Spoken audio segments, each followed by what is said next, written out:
Welcome to UWS Weekly, a show that is dedicated to covering United Women's Soccer, a national pro-am league with your host, Jonathan Ward.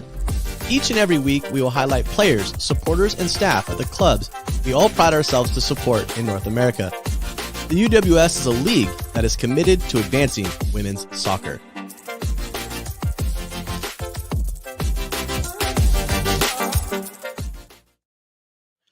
Good evening, soccer fans, and welcome to UWS Weekly, a show dedicated to covering all things UWS and UWS2. My name is Jonathan, and I'm your host of UWS Weekly. And tonight, I'm lucky to be joined by two members of the DCFC community.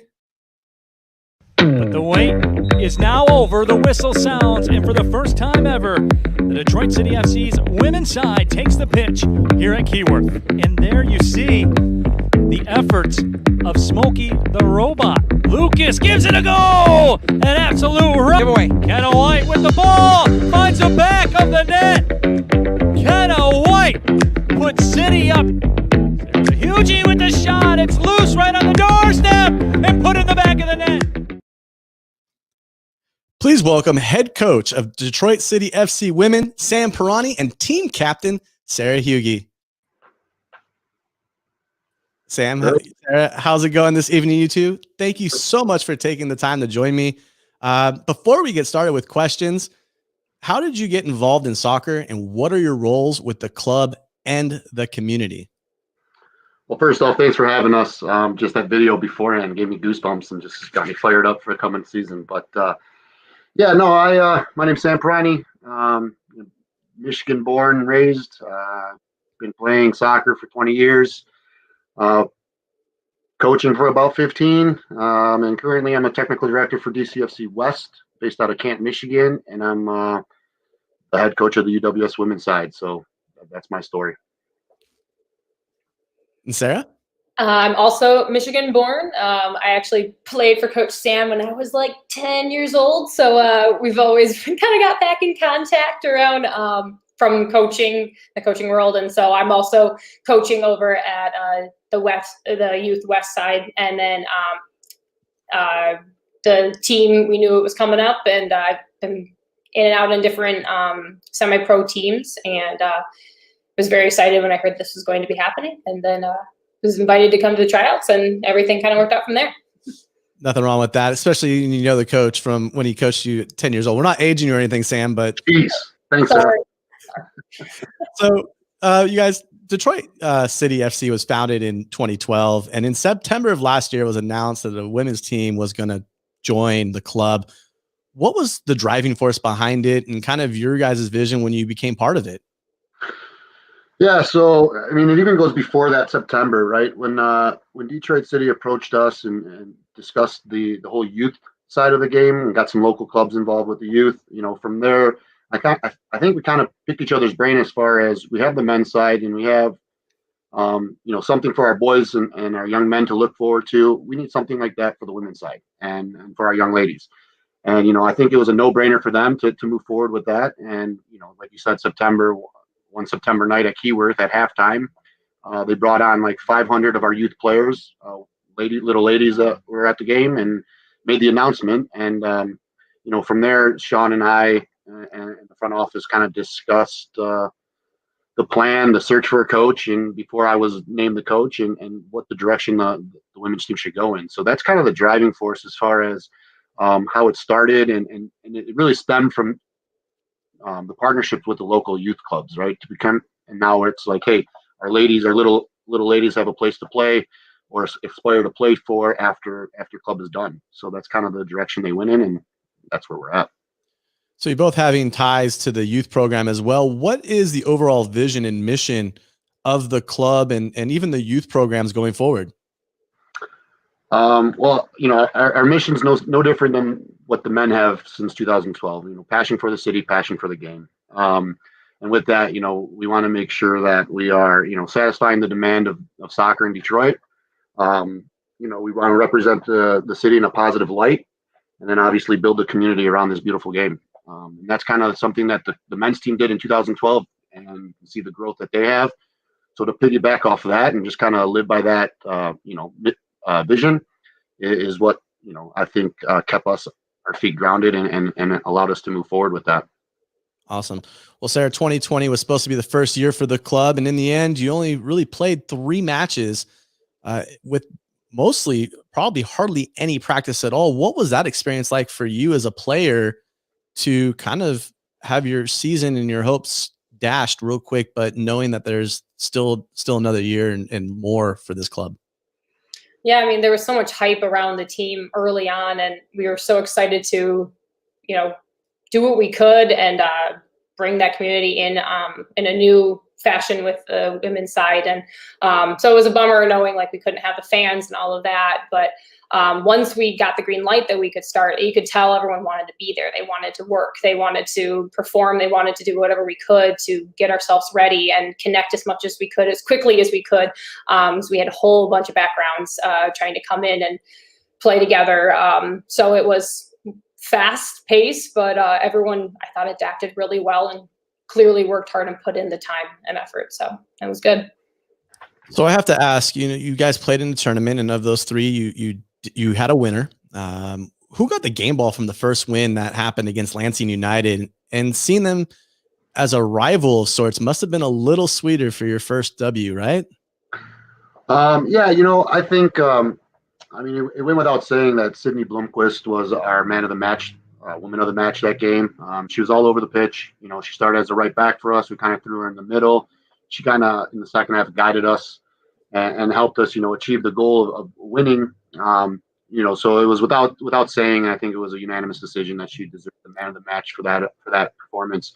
I don't know if I was not certain that every player was familiar with the rivalry with Lansing and the men's side in the past, right? It's something new to a lot of our players. But it was something that we definitely wanted to educate them with and say, hey, our fans have something that goes beyond tonight's game with Lansing United. Let's make sure that we're putting out an effort, and win or lose, let's make sure we leave everything on the field. And if you watch, you saw that, right? And we got rewarded with that. So I think it was a good spark to something that's going to be a competitive game every time we play them. And that's what we want. Nice. Sarah, you wear multiple hats. You're a teacher, you're a mother, you're a captain, you're a coach. How have those roles helped support you in your life and even on the pitch and off the pitch? How have those helped each other? I think everything I've done, I've always tried to do it as a role model in my mind. Obviously teaching was kind of the first thing I did. I did some coaching throughout college, but going into the teaching world and being a role model there. And they knew I played soccer for MSU when I was out doing my student teaching. And it was cool to show, like, females can be athletes too, guys, and so it was nice to kind of direct maybe some new eyes in that sense. But yeah, everything has always been, I want to do it for the young girls that maybe don't have as much to look forward to, or they don't think they have as much to look forward to. So to try to inspire that way, and everything I do that way. And now in the role of motherhood, I'm trying to do that as well. So you guys are in a competitive conference, and there's a lot of teams within your neighborhood, within the state that you're competing with. Of the teams in the conference, who is the special one that gets the red circle for a matchup when that schedule comes out, in March and April? Who's getting that red special? Yeah, well, I think it's going to have to be Midwest United. They got the best of us twice this past season. They're an exceptional program. Lewis has done a great job with them, and it's always going to be a competitive match. I think, like you said, the whole Midwest Conference is going to be tough. Our region is a hotbed for soccer. For us to say that we're going to have the best squad every time we go out there is probably difficult to say, but I definitely think that we will be competitive in every match we play, but definitely circle in Midwest United and Lewis and kind of hopefully give them a little bit of better match this time around. So a little breadcrumb of a question here. How impactful has the community been for the club? It's amazing. One little brief story I have with the community is just during this whole time of training, during the COVID months and our little quote unquote preseason training, twice Sarah and I were part of them bringing us lunch after training, right? The Northern Guard and our supporters came to Keyworth, and took care of lunch for our whole squad and our whole staff. And it was just something that, and then they hung out with us, and obviously social distancing, but they hung out, got to know us a little bit, asked us a couple questions, and that's just a little bit of what they do for us. And that was just one of the biggest things that really stood out on my end. I don't know, Sarah, if you have any other insight. Yeah, I mean, the tryouts still stand out in my mind. That was a huge experience for, I think, almost all the female athletes at that time. No one going through all different programs and different stages in life and college and all of that. I had never seen a crowd like that show up for, it was just a tryout at that point, but having, what was it, like 1,200 people? Yeah, there's about 1,200 people at the field house with their drums. And we were a little intimidated, to be honest. We were impressed, but we were also like, oh, wow, okay. Media passion. Well, let's get into that question. So give us some insight into the supporters groups in the community. We have the Northern Guard to the Rogue Rovers. What do they mean to the club along with the community, and explain their impact on matches? Yeah, for sure. I'll start there, Sarah. I'm sure you have a little bit as well to share, but a good example of the Northern Guard, the Rouge Rovers, and all of our supporters. Two little things that really come to me was after our first game in Grand Rapids against Midwest. It wasn't the result we wanted, but after the match, we kind of just in the parking lot before we all took our got in our car and were heading back. I kind of just wanted to show them the support that we got just from social media and the feedback we got from that. And then another massive story was after our first game against Lansing. I reached out to our front office and our media guy, and I kind of just was like, hey, is there any way you can let me know if you can find out how many viewers we had for our match with all our platforms, whatever and he answered that 1,000 people tuned in to watch our first home match at Keyworth, which just blows me away. To say that was massive. It just shows what the passion they have for us. Obviously, you saw in the little pre-video, we had a smoke out with no fans there, a 7-minute delay without any fans there because of what they do prior to the match. So they're all in. They're the driving force for us. And even at halftime and pre-match and post-match, it's always for them. Let's do it for them because, if they were allowed to be here, they would be standing next to us for 90 minutes, just not being quiet, right? Supporting us and driving us through the moments that are tough. And I really think that it opened eyes for our ladies. And I know that, a lot of them have reached out to Sarah. They sent her I see the scarf behind her. She can share a little bit more on some of the stuff she's witnessed, but those are the two biggest things that really stood out to me immediately was just the support from afar. And the fact that, we're not able to be there for you, but we're here for you. And it was just mind blowing for me. Yeah, definitely agree with all of that. And then, really, first time when we walked into the stadium for our first home opener, and we knew that they couldn't be there. There were people already in the parking lot, though. We were like, oh, wow, like those are fans already. Okay. And then they had the ladder to get to be up there for the beginning of the game. And then even walking in the stadium, there were the signs everywhere that were all, there were some from before, but there were so many new ones that were directed directly to us. And it was so cool to see all of that. I'm so excited to actually get to play in front of them eventually. I would be so intimidated walking in there as the away team. So I'm excited to kind of see all of that come into play. Nice. Well, it brings goosebumps to hear the stories that are happening because it's awesome to know that the community supports you guys so much and is willing to have your back. The Twitter comments have been, I miss soccer. Winter is the worst because there is no soccer, right? We've seen these comments just coming from the supporters group. Sarah, besides being a part of one of those supporters group, what does soccer, post-life soccer potentially have for you? Well, coaching is going to always be there. It's the best of both worlds. I have the teaching degree and I've taken a little break from that right now. Coaching was not going to go away. And so I've done that. I've done more of the education in the teaching world, and I plan to keep doing some of that. But I love coaching and all different levels. And that will be continued, and then I'll get to go and watch my kids hopefully playing here soon. I've gotten a little 3-year-old running around kicking a ball, but I'm excited to eventually play the soccer mom role too, and watch some soccer there, and not coach. I have to keep them separate, right? Oh, it's so hard to coach your own kids. I was coaching my son's U6 team, and I'm just like, I can't do this.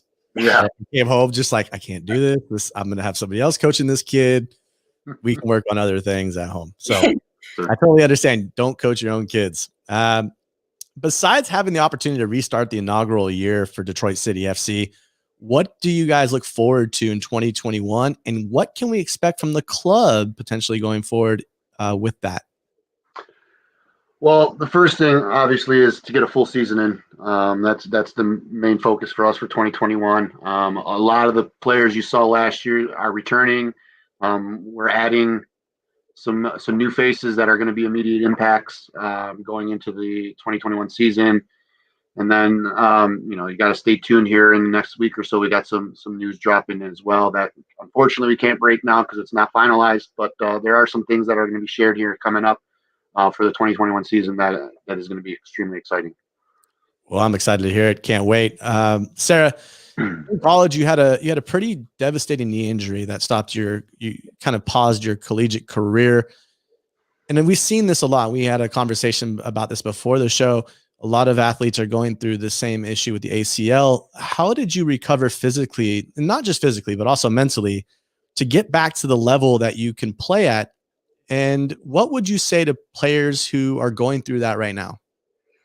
Yeah, so I tore my ACL freshman year at the Big Ten tournament, and I had a pretty good freshman year going that I'd worked up towards, and then all came halting. And between those 18 months, and I had like 4 procedures to try to fix it all up. So it ended up being my entire sophomore year out and trying to get back, and then only to have another procedure and back and forth. So the mental side of it was definitely draining.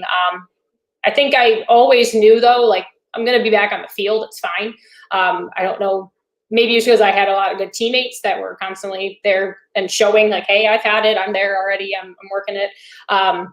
So that was lucky on my side.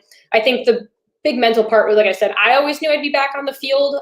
It's like convincing everyone else is the hard part. And, you can do everything right. You can, show up well and play great off season, but you never know what's coming in. And then it can be different that way. So it was more of all right, I'm getting through this. I'm still working hard, and I guess soccer is going to kind of be done at this point, and got into the coaching piece of it. But I had to mentally kind of tell myself it is what it is at this point. I'll keep working hard, but may not get what I want out of it at this point. But then to come back and have other opportunities post college, I was definitely playing the best soccer ever after college. I started playing with different higher level teams, and it was like, hey, I can still do all this. And though I wasn't able to showcase it at the end of my college career, I can do it now. And I said, it's the biggest thing is I never gave up knowing that I can still do it. It was just having the platform to be able to still do it at a high level, and just great people supporting around after college for sure. And so definitely the mental side of it, you got to commit your mind knowing that it's going to be okay. You just got to push through it a bit. Nice. Hey, Sam, I'm going to do a little bit of scouting and recruitment for you right now. So you can sit down and take off the coaching hat. I'm going to do it for you. Ladies and gentlemen, Detroit City FC has a tryout coming up. Take a look at the video, and we'll come right back with a question. You are part of something, part of a community, part of a club that just means so much, and have that spur on to play for that badge because this is what it means. All kind of wrapped up in a smoke delay. Lucas gives it a go! An absolute rocket! Lillian Lucas and Detroit City FC women's side. The foundation that we built was bigger than we imagined, and it's only going to get better from here. So, Sam, as I said, I was doing the scouting and recruiting for you right there. Can you give us some details, you guys, on when this is going to happen, or what people should know and be ready for? What kind of cleats do they need, or are they called boots? A little bit more of that too. Or boots. We're looking to go at the beginning of the new year. We have a a date set, but it's still unsure because of how everything's going on. So what we're doing now is we're asking interested players to go online, www.betcityfc.com/tryouts. And there's a questionnaire for them to fill out, kind of a little brief description of themselves as players. And then from there, I'll follow up with an email or a call to try to set something up and let them know, the interest and what we're looking for to move forward. So that's kind of where we're at right now. We're hoping it to be that first weekend in January, and it would be at the field house. So, proper boots would be sufficient. But more will come prior to that, once we have a better idea of what the state's allowing us to do. But definitely go online and shoot out, finish out that questionnaire for us, and put yourself on the radar for myself and my staff to start reaching out and getting a feel for you as a player. Awesome. All right, you guys, we're going to get into the hard stuff now, the hard hitting questions, and then we're getting to some community questions as well. Rapid fire questions for you. You can answer. You can skip one, but you have a short minimal time to answer. So we're going to go. It's quick, rapid fire. You got it off the top of your head. How many questions? First question. Who has been the most inspirational mentor in your career? Sarah, you can go first. My coaches. Sam? My father. Okay. Is it GIF or GIF? GIF. I say GIF. Favorite club out of Detroit City FC? Outside of Detroit City FC? Juventus. I like watching Chelsea now. Most embarrassing soccer moment? Yeah. My last high school experience, I got a major concussion and was running around the field. I almost scored apparently, but I don't remember any of it. And then I totally missed the PK. Being sent off for asking a question. Are they cleats or boots? And then tell me your favorite pair of all time. Boots, Adidas Predators, white, long studs. Yeah, those behind you. I have the same pair. Nice. I call them cleats, sorry. And I was always Adidas growing up, and then MSU was Nike, and now I can't go away from the Premiers, but it's got to be leather. Leather Premiers. Good boot. All right. Next question. This is something that only people from Michigan would know. This is only in Michigan. Mm-hmm. Is it what is your preferred go-to? 40 votes, 73% will say Verner's, but you guys, Verner's or Canada Dry? Burners. Favorite Coney dog place in Detroit? Lafayette. I don't know. What is your go-to Michigan beer? Stroh's. Yeah, Stroh's. Nice. Best snowstorm story? Sarah. Oh boy. I have no idea. Snowstorm story. I haven't had too many bad ones. Opening the door, not being able to get outside because it was too much. Stuck inside. Nice. All right. Well, you guys made it through only in Michigan in rapid fire. Congratulations. I know that's the hot seat right there. So we have, hey, you gotta ask it, right? So, Sam, you kind of alluded to there's some big plans coming up in 2021. That was one of the questions. We already answered it. What is the best way to support Detroit City Football Club during this pandemic? Stay tuned. Continue to, follow us on social media. They've done a fantastic job of both, sharing the information with the women. I have an open door policy, so don't hesitate to reach out and ask me a question because I'll be happy to answer. So, feel free to ask and continue to support because it's been fantastic. Sarah and Sam, how important is the youth setup to the success of the club? It's massive on both sides of it, right? If you're looking at a youth player, being able to either tune in or head to Keyworth and see a player playing in a high level match wearing the same kit that you're wearing is massive for the little kid.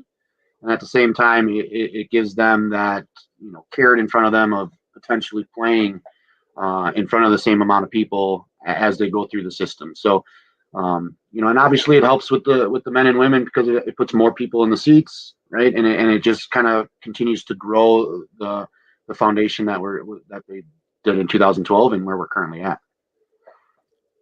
And in terms of the youth players, how are they able to see opportunities to perhaps train with the first team and eventually be on the team? Is there kind of a pyramid that is attached to the club right now? Yeah, and that's a process thing that we're trying to create more so in year two of this affiliation. I think COVID kind of set us back a little bit with our plans with the youth and the pro side. But yeah, there will be a pyramid kind of set up, if you will. We will have players that will be invited to our pool training, be part of the player pool. We already have some homegrown, if you will, players that have been in our club before we were Detroit City that are currently, college players that played with us this last summer. And that's going to continue to happen, as long as we continue to, stay on the path of the proper technical and tactical approach that we're teaching our kids. And they should have, an easier path to play for us in the future. Nice. Sarah, I have to ask you, what is it like playing for City versus Michigan State? And what made you interested in playing for Detroit City FC? Well, Sam mentioned the whole merger originally, and that was such a cool concept in general. I thought to bring the community into another, there's another path. I was on the men's side at that time, but, there were always the little talks that the women's team will be coming and it'll be happening. And so it was a natural, like, hey, I'm still playing. Like, I would like to try and do that. But, the community base of it, I said that, and you talked about the role model piece. I love being able to play for my players to watch. And then, they'll text me after a comment and had a picture. There was like a pool party. They had the game up on a big screen outside and they're like, they're watching you, coach. That's so cool to me. And so I want that to keep going and I want to keep being a part of it however I can. I have to ask you, what's it like to see players wearing your number? It's very cool. It's very inspiring and, like motivating for me as well. So yeah, awesome. And then as the captain and the coach, how have you guys stayed in contact with the players during this off season or delayed training sessions? Yeah. So, after following our last game of the season last year, there was minimal, a little bit like we spoke about earlier, like a little exit meetings here and there with some of the players and, kind of reassuring the future for them. And, so there was contact right afterwards, and then there was some time off for each other. That doesn't mean that my staff and I haven't stopped. We've been going since the end of the last game, continue to build the culture that we want to build and create the identity that we want to create. But I would say this last month, we kind of hit the fast forward button to start communicating a little bit more. We're starting to ramp up a little bit more. I know we're going to have a Zoom here starting next week, just to get the girls again to start communicating with each other. So when we do meet, it's an easier transition. So yeah, outside of their college season for some of them, and us going back to work, there was a small window of no communication, very minimal. But now we're ramping back up, and there's been, I know Sarah yesterday reached out to them all, kind of told them about this tonight, and plans to meet here soon in the near future. Yeah. Sarah, what has your role been behind, being captain? You gotta make sure everybody's in line, right? So what have you been doing to make sure everybody's on the same page? Yeah, we just got a big group chat that we all check in every so often. It's always nice to see social media stuff repop back up, and then liking and sharing and seeing all that. So that keeps us all engaged in that sense, knowing like, hey, that I have that to look forward to coming up here. And and last year, the big thing was, we were all working out at home. It was checking in, who's doing what workout today. And so I'm sure we'll have to get back into some of that before once we're able to actually train again together.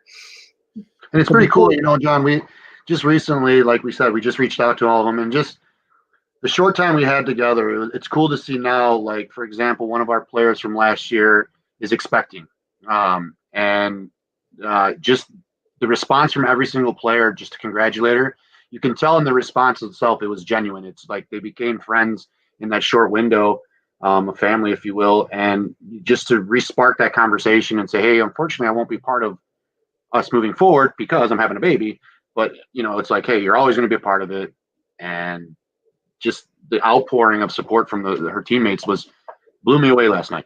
It really did. That's awesome. That's awesome. And that kind of leads us into our last question. Before we part this evening, I do have one question that I like to ask of all my guests. What does community mean to you? Go ahead, sir. For us, it's everything. I think it's the driving force behind this entire club, and that everyone feels they're a part of it in some way, whether they're playing, they're watching, they're coaching, they're cheering, whatever it is. Everyone's a part of it, and everyone's there. Yeah, for me, community, coming together in bad times and good times to achieve that one goal of being united as one. Nice. Well, Sam and Sarah, thank you so much for giving us this time this evening to talk. We're excited to have more opportunities like this to do this, and in the future, and even at games, maybe post and pre and during game, maybe get a headset on you, Sam, find out what's going on and tactical adjustments. Would love to. We hope to have you both on again soon. And until next time, cheers, you two. Thank you so much. All the best.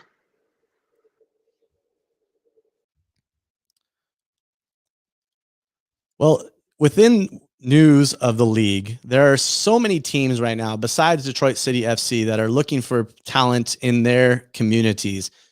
So this opportunity to keep playing or even dust the boots off is welcome in the UWS and the UWS2. You can check out more ideas and places that are teams and organizations that are looking for players. You can go to uwssoccer.com/club tryouts and find out more of the teams in your community that may be looking for players. Congratulations to Art Dorsey, who was recently named the head coach of the Grand Haven Admirals for their inaugural year as they compete in UWS2. And also to Lisa Lubke, who was the head coach, who is named the head coach at MSC Peoria. She's in her second year as an assistant coach for the University of Illinois. And she also welcomes assistant coach William Hudson, who is serving in his second year as head coach at Lincoln College. Keep your eyes peeled for some upcoming expansion announcements from the UWS and UWS2 this coming week. Try not to spoil things. I want to say thank you to our partner, Techni Football. Techni is an app to help players develop strong training habits on their own through repetition, tracking, and competition. Former U.S. national team and professional player Yael Averbush puts out a new training session every week with players and exciting new challenges regularly. Check it out in the App Store or on Google Play or any Android device and get a 7-day free trial. Check out Techni Football on Twitter at Techni Football for skills of the day. And don't forget to participate in the UWS Skill Challenge.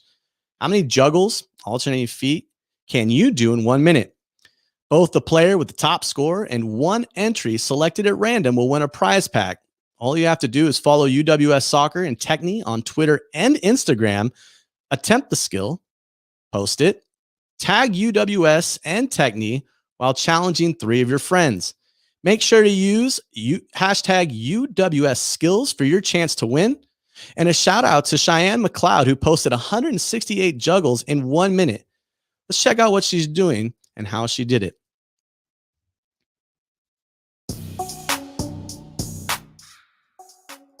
So I had the opportunity to talk to Cheyenne, and she says this about training and using Techni. She says, in soccer, I think there are so many different skills, and I think about the little things that truly impact the bigger things. So juggling improves not only your technical ability, like your first touch and ball control, but it also gives you the mentality of having patience and confidence to use multiple parts of your body. I think it's really more about the technique and working to master your touch rather than the high score. It's something you can continually improve on and is a great way to get touches on the ball. So this is Cheyenne and her 168 juggles in a minute. Thank you, Cheyenne, for getting that over to me. I really appreciate you sharing. You can follow her on social media through Instagram and Twitter as well. She's got a lot of progress that she's making through Techni, and only expecting greater things from her in the future. So shout out to Cheyenne.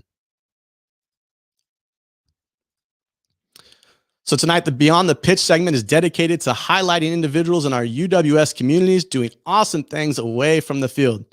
This person could be a supporter, club staff, or a player who is doing awesome things to support their club or community. This week, we want to acknowledge Andrea Reynolds and the NGS creation of Smokebot. With no fans permitted this season, looking to still create part of our match day atmosphere, Andrea and the group of supporters took it upon themselves to build a robot that sets off smoke bombs throughout the match as if supporters were in the stands. Smokebot, let's pull Smokebot up here. So Smokebot will operate by remote and use the stream feed and social media updates. Smoke is released after goals, the start of the match, and in the 86th minute. Smokebot grew throughout the season and ended up by having light up eyes and full-blown Twitter presence that actually has its own Twitter handle. So thanks Smokebot and NGS. There was a 7-minute delay just 80 seconds into their first match at Keyworth, which was a 2-1 victory over Lansing United. So congratulations to those guys. But makes an appearance the rest of the year, and we won't say anything about the fingers as this is a family-friendly show. Thank you so much for joining us this evening for the second episode of UWS Weekly. You can follow all things UWS and UWS2 on their social media pages, and you can send me questions as well for future shows. And then don't forget to join us every Thursday at 7:30 p.m. Eastern for UWS Weekly. We're excited to have next week Managing Director of the Connecticut Fusion, JP Della Camera, and player Kylie McIntosh joining the show. So don't forget to tune in, set those subscribe buttons and those notifications. So until next time, have a great evening and cheers, everyone.